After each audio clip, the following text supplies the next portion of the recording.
Dirahmati oleh Allah, sambil kita berdiri iktikaf, kita sama-sama kita dengarkan tafsir subuh yang insya Allah akan disampaikan oleh Ustaz Fazlullah LCM Ali. Ajaran kepada Ustaz dan dipersilakan dengan segala hormat. Terima kasih. Wassalamualaikum warahmatullahi wabarakatuh.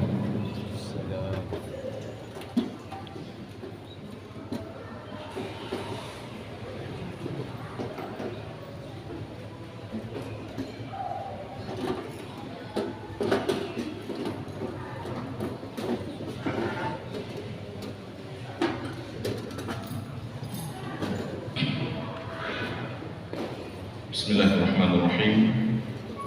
Assalamualaikum warahmatullahi wabarakatuh.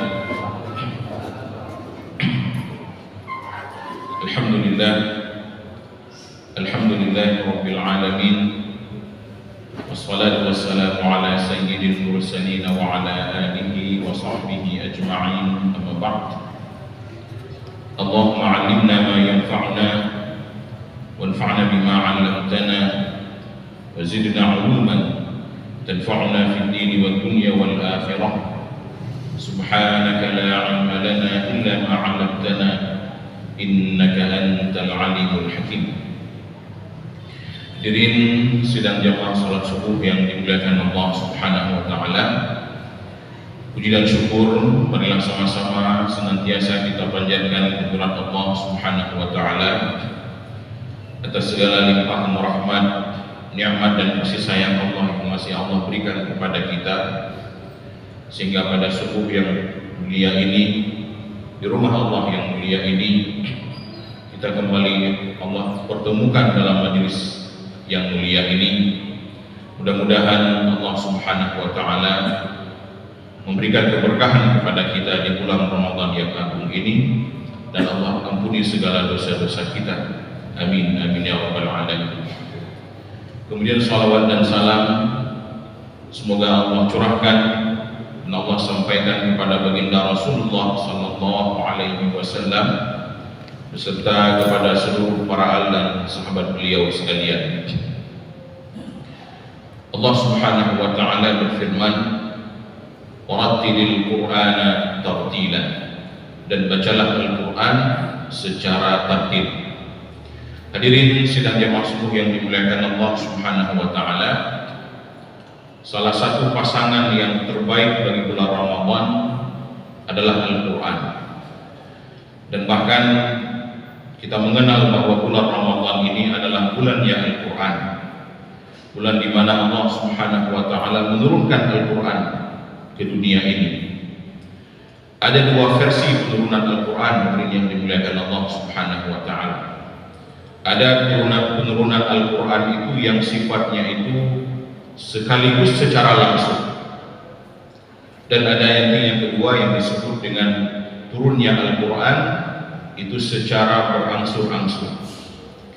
Nah, yang terjadi di bulan Ramadan ini adalah Allah Subhanahu wa taala menurunkan Al-Quran dari sisinya Allah Subhanahu wa taala, kemudian Allah turunkan ke Lauhul Mahfuz, dan kemudian dalam malam itu juga Allah Subhanahu wa taala menurunkan Al-Qur'an ke Baitul Izzah yang ada di langit dunia. Nah, kejadian itu terjadi pada satu malam yang sama, dan itulah yang hari ini dan ketika kita bulan Ramadan kita peringati dengan nuzulul Quran. Makanya bulan Ramadan ini disebut dengan bulan turunnya Al-Qur'an. Nah, kemudian ketika Al-Quran sudah berada di Baitul Izzah, di langit dunia, maka kemudian Allah Subhanahu wa taala menurunkan Al-Quran secara berangsur-angsur kepada Nabi Muhammad sallallahu alaihi wasallam. Itu lebih kurang sekitar 22 tahun, 13 tahun di Mekah dan 11 tahun ketika Rasulullah sallallahu alaihi wasallam di Madinah. Nah, itu lebih kurang terjadi proses turunnya Al-Quran secara berangsur-angsur demikian. Maka yang hari ini dan yang kita kenal dengan turunnya Al-Quran di bulan Ramadan adalah turunnya Al-Quran dari sisi Allah Subhanahu wa taala ke Baitul Izzah dan juga ke Lauhul Mahfuz. Hadirin yang dimuliakan Allah Subhanahu wa taala, Salah satu amalan yang paling baik yang kita amalkan di bulan Ramadan adalah tadarus Al-Quran. Maka hari ini kita mengenal istilah tadarus. Apakah itu di masjid-masjid, apakah itu di menasah-menasah, di musalla-musalla, di tempat kita, ada yang namanya tadarus. Nah, tadarus ini dari mana asal muasalnya? Nah, kalau kita buka kembali hadis Rasulullah Sallallahu Alaihi Wasallam, tadarus ini adalah ada sumbernya dari Rasulullah Sallallahu Alaihi Wasallam. Karena dalam hadis Rasulullah Sallallahu Alaihi Wasallam mengatakan bahwa beliau setiap bulan Ramadan itu didatangi oleh malaikat Jibril, yudarisuhul Quran. Fakana ya'ti Jibril yudarisuhul Quran. Jadi pada malam bulan Ramadan Rasulullah Sallallahu Alaihi Wasallam itu didatangi oleh malaikat Jibril untuk kemudian mereka itu yudarisuhul Quran. Mereka saling tadarus Al-Quran.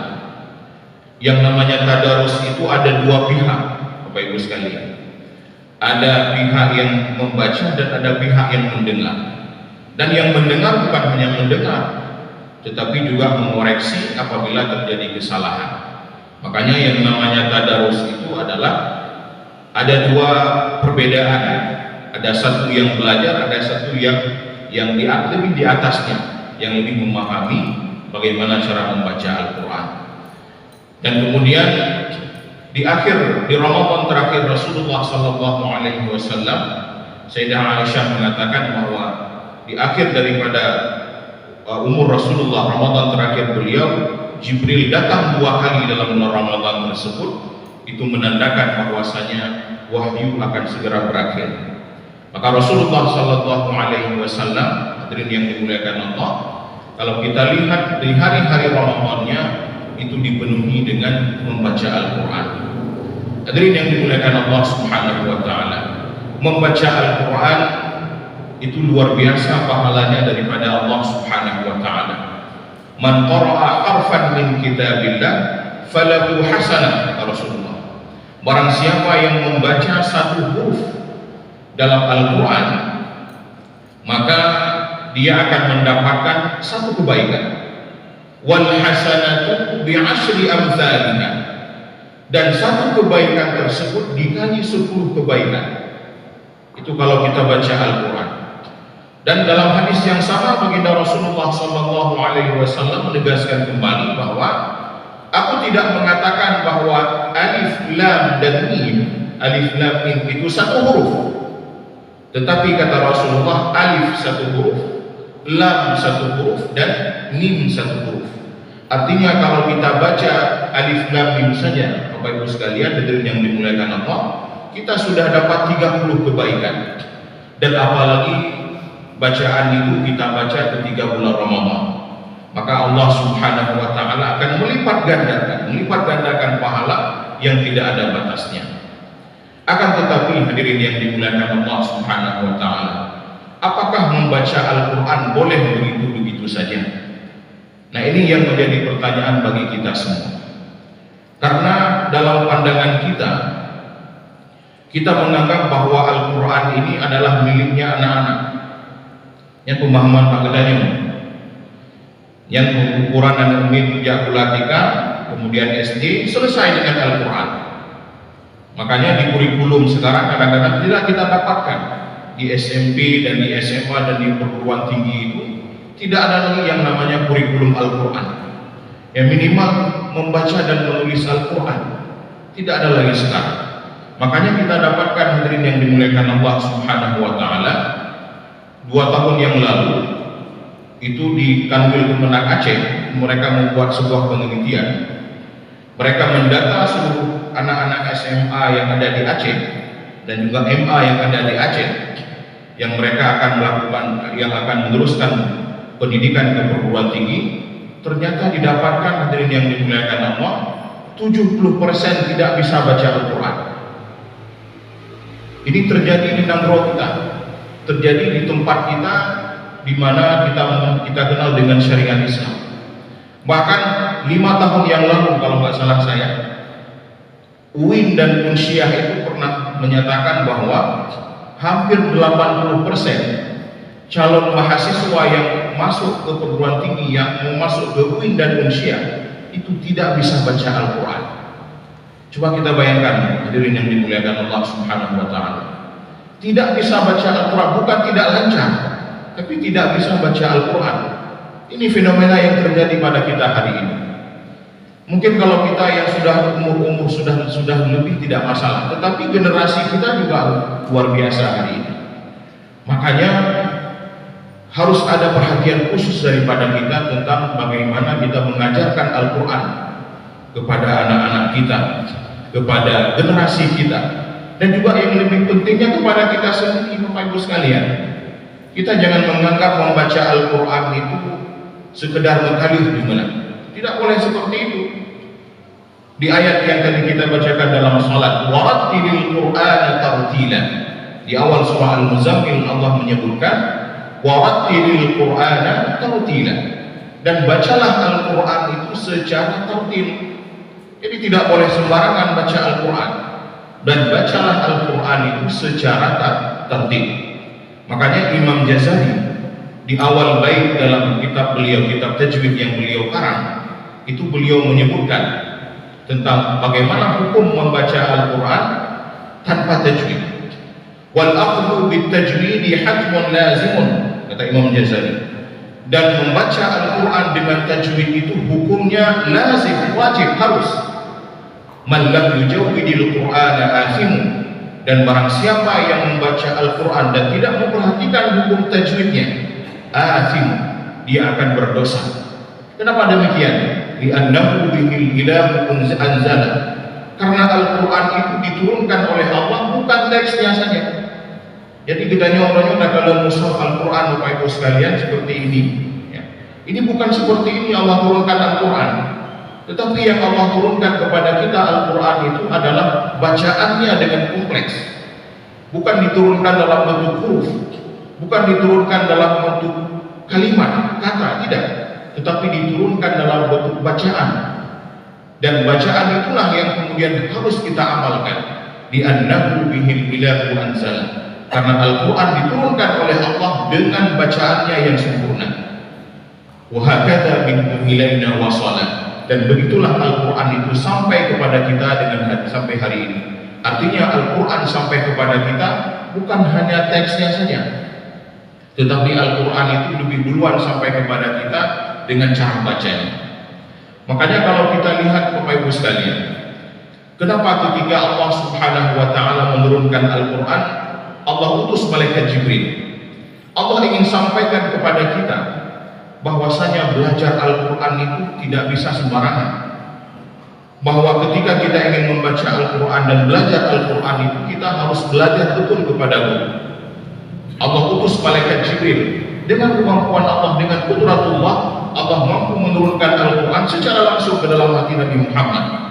Tetapi Allah ingin sampaikan kepada kita bahwa membaca Al-Quran dan belajar Al-Quran itu harus betul-betul kita belajar kepada seorang yang lebih paham daripada kita. Begitu juga Rasulullah Sallallahu Alaihi Wasallam. Ketika Rasulullah Sallallahu Alaihi Wasallam itu ingin menyebarkan Islam, apa yang pertama sekali beliau lakukan? Beliau utus bersama pejuang-pejuang itu minimal satu orang yang ahli dalam membaca Al-Quran. Maka Rasulullah SAW sangat marah ketika ada di antara para sahabat-sahabat yang membaca Al-Quran dan membaca Al-Quran itu dengan cara yang salah. Pernah satu ketika Sayyidina Umar radhiyallahu anhu, beliau datang ke sebuah masjid. Itu ketika Rasulullah masih ada. Ketika itu tidak ada Rasulullah di tempat salat tersebut. Ada seorang sahabat yang lain yang menjadi imam ketika itu. Kemudian sahabat ini membaca sebuah ayat yang agak aneh dalam pendengaran Umar bin Khattab ketika itu, dan agak berbeda bacaannya dengan Umar bin Khattab. Maka kemudian sesudah salat, Umar protes kepada imam tadi. Dia sampaikan, aku tidak pernah mendengar ini dari Rasulullah Sallallahu Alaihi Wasallam. Akhirnya mereka berdebat. Akhirnya karena tidak ada ujungnya, dibawalah perkara ini ke hadapan Rasulullah. Maka ditanya oleh Rasulullah satu persatu, ini bagaimana, coba jelaskan apa duduk perkaranya. Umar coba jelaskan apa masalahnya. Maka kemudian akhirnya Rasulullah SAW mengatakan sesudah itu melarang siapapun yang membaca Al-Quran yang tidak paham dengan bacaan Al-Quran dan tidak paham dengan bahasa Arab yang jelas. Maka mulai daripada itulah kemudian lahir beberapa ilmu yang dikenal dengan sampai dengan hari ini yang disebut dengan ilmu tajwid. Kemudian juga dengan para sahabat. Misalnya kita lihat ketika masa Sayyidina Utsman bin Affan, ketika penulisan mushaf pada Sayyidina Utsman bin Affan, ditulis 7 mushaf ketika itu. 1 tinggal di kota Madinah dan kemudian sisanya dikirimkan ke beberapa kota yang ada di sekitar Jazirah Arab ketika itu. Dikirimkan ke Mesir, dikirimkan ke Irak, dikirimkan ke Syria, ke Syam dan segala macam. Dan kemudian bersamaan dengan dikirimnya mushaf tersebut, apakah dikirim mushaf saja? Tidak. Tapi yang dilakukan adalah dikirim bersamaan dengan mushaf itu 1 orang yang kemudian mengajarkan Al-Quran kepada penduduk tersebut. Artinya hadirin yang dimuliakan Allah, kita tidak bisa baca Al-Quran begitu-begitu saja. Kita harus punya ilmu, kita harus belajar. Makanya bulan Ramadan ini adalah bulan di mana bukan hanya kita membaca, bukan hanya kuantitasnya, jumlahnya. Oh, saya sudah khatam sekali, saya sudah khatam 2 kali, saya targetnya bulan Ramadan ini khatam 5 kali. Tetapi pernah nggak kita datang ke seorang penuntut ilmu minimal yang ada di sini, tengkuna dengar juga Al-Fatihah betul baca. Jangan kadang-kadang umur kita sudah 60 tahun Al-Fatihah anak-anak baca loh. Ini mau kita bawa kemana salat kita hadirin yang dimuliakan Allah? Kalau kita bicara masalah Al-Fatihah, mungkin kadang-kadang banyak orang yang tersinggung, tetapi itulah kenyataannya hari ini. Al-Fatihah itu terdiri daripada 143 huruf Bapak Ibu sekalian, sampai dengan 156 huruf kalau tambah bismillah. Kalau kita tambah tasydid, itu berkurang 1 tasydid dalam bacaan kita, tidak sah salat kita. Itu ijma semua mazhab. Kalau ada yang mengatakan bahwasanya ada mazhab yang mengatakan boleh tidak membaca Al-Fatihah, itu salah. Yang ada perbedaan hanya pada Bismillahirrahmanirrahim. Apakah Bismillah ayat daripada Al-Fatihah atau bukan? Tetapi kalau ada yang mengatakan boleh salah dalam baca Al-Fatihah, itu sesuatu pendapat yang menyalahi pendapat ijma. Bahkan dalam mazhab Hanafi, Bapak Ibu sekalian, hadirin yang dimuliakan Allah, dalam mazhab Hanafi lebih syadid lagi, lebih kuat lagi masa permasalahannya. Apa itu? Di mazhab Hanafi, membaca Al-Fatihah hukumnya wajib sama dengan dalam mazhab Syafi'i kita. Dan kalau seandainya dalam mazhab Hanafi kita baca ayat, itu juga kalau seandainya kita baca ayat hukumnya menjadi wajib. Kalau kita tidak baca, memang membaca ayat dalam mazhab Hanafi hukumnya sunnah. Tapi kalau sudah dibaca, maka posisinya sudah menjadi wajib. Artinya kalau salah dalam bacaan kita, kalau salah 1 huruf, kurang 1 tasydid dalam kita bawa dalam sholat, maka batal sholat kita. Saya pernah pengalaman Bapak Ibu sekalian, saya bawa salah seorang ulama mazhab Hanafi dari Suriah, dari Syam. Kita ketika itu ada safari ke daerah Aceh Barat ketika itu. Kemudian kita pulang ke Banda Aceh, kita salat di salah satu masjid yang ada di jalan. Kemudian kami melihat ketika itu, ketika sholat, Syekh beliau memang sudah punya wudu dan langsung berdiri pas di belakang imam. Kami kemudian sholat agak di sebelah kanan sedikit. Nah, sesudah salat, begitu salam ke kiri, kami lihat Syekh sudah di belakang imam, sudah jauh di belakang imam, sudah di depan saf anak-anak yang laki-laki. Jadi kami tanya sesudah itu, Syekh, apa yang terjadi? Kenapa Syekh harus farag, harus keluar daripada jamaah? Maka kata beliau, yang pertama beliau mendengar imam tersebut membaca Maliki Yaumiddin, katanya. Tidak dibaca huruf dengan jelas, tapi beliau baca, imam itu membaca Maliki Yaumiddin. Itu yang pertama udah ragu beliau. Nah, kemudian di rakaat yang sama, rakaat pertama itu Mas, imam itu baca lagi, baca surah Alam Nashrah, Alam Nashrah laka sadrak wa wada'na 'anka wizrak alladzi anqadha dhahrak. Dibaca dua-dua kuat, dibaca ilmunya. Karena dua-dua kuat dalam mazhab Hanafi, ketika terjadi memang membaca surah itu hukumnya sunnah, tapi kalau sudah dibaca maka posisinya wajib. Dan kalau seandainya salah sama dengan salah Al-Fatihah, maka ketika mendengar itu beliau nggak bisa tolerir lagi. Akhirnya beliau keluar daripada jamaah dan beliau salat sendiri. Nah, itu ukuran bacaan kita, hadirin yang dimuliakan. Itu imam. Al-Fatihah imam juga kadang-kadang harus kita pertanyakan. Maka yang menjadi imam sebenarnya juga harus peka. Jangan ketika kita ajak untuk belajar, kemudian ada tempat-tempat untuk belajar, kadang-kadang kita tidak mau belajar.